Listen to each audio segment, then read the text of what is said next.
whatever he made in all those choices, that's going to determine what's going to happen a great deal on his next pulse, which is going to be the Oahspe, number 21, which will, in effect, complete man, or at least he will feel a sense of completeness, a sense of the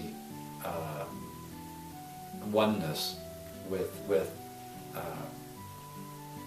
the going forth and the masculine aspect and the feminine aspect.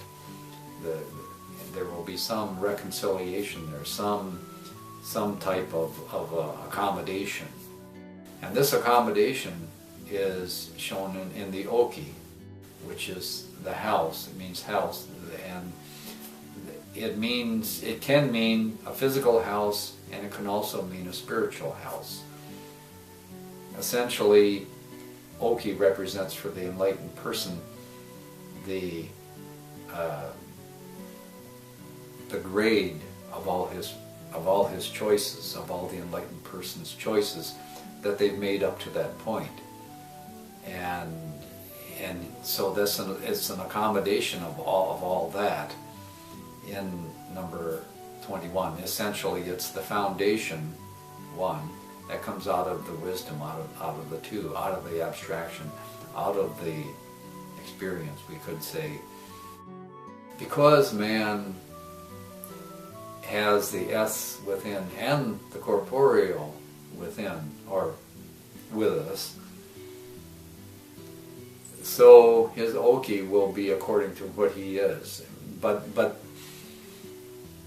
according to what he holds important, according to his choice or her choice. When we're dealing with prophecy purposes, but also looking to help people in providing for their resurrection, because we recall Sapisu was man descending. Well, that's to help them so that they can resurrect, so that they can find Jehovah in the way of Jehovah, and find the high for them, for themselves, wherever that may be, and then for them to climb up out, because there's no one, only we can resurrect ourselves in essence. We have the resurrection in our own hands. We always have the choice as to whether we're going to go forward in light and in beauty and in truth and in kindness and in joy and in mercy and all the virtues, or we can go the other way for self and tending toward darkness and crime and poverty and pain and suffering and all that. So we have that choice. We always have that choice, but we can, if we're looking at this in terms of prophetic tool, then we can look at a person and we can perceive, if we're developed sufficiently, and we talked about that before, how to do that through the faithless discipline, vegan diet, daily bathing, cleanliness first, purity, clarity, wholesomeness, all those good things. We look at a person and we can assess their grade in certain categories, and we can perceive where that person's enlightenment rests, and what they're still going to need to go forward in, what bindings they have, and so forth. But also with their Oahspe, with their spirit home. We have an outer temple, this outer temple out here, this place that I'm recording from. This is an outer temple. We can refer to it as a house,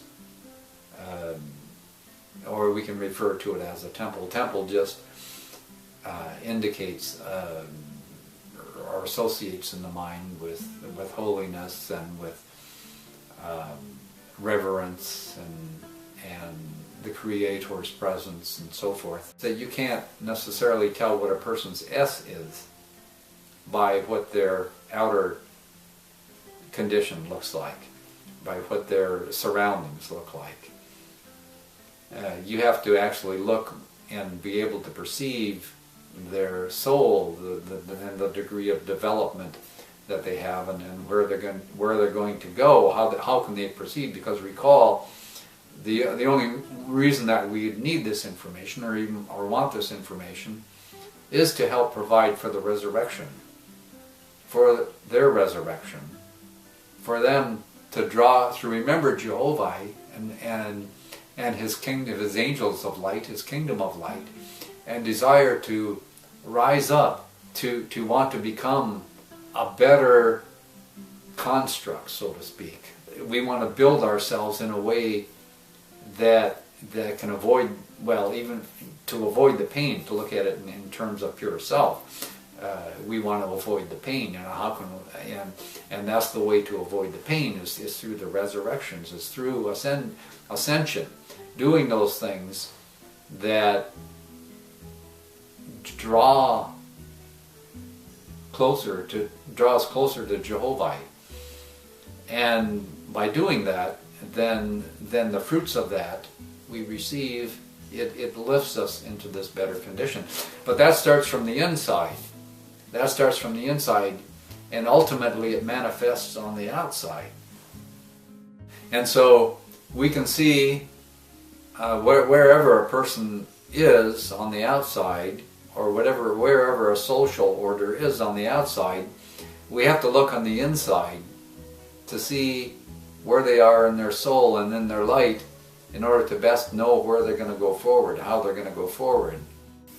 This can be seen in their inner temple, in their soul. The inner temple, like an outer temple, where we have the sanctity and the reverence and the holiness and the light, the beautiful light, and the nice fragrances from the flowers and incense. Well, that's all in the outer temple, but that's a representation of the inner temple, of our soul, because our soul can be living in peace and harmony and in light and in holiness, in a holy light, a sacred light, a fulfilled light. We have a sense of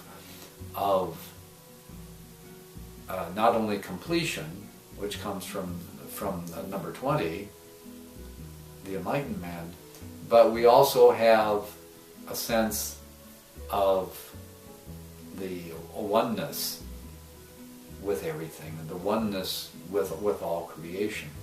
The way to the Father's kingdom is through the building of this and working outward, so that it ultimately comes to an expression on the outside.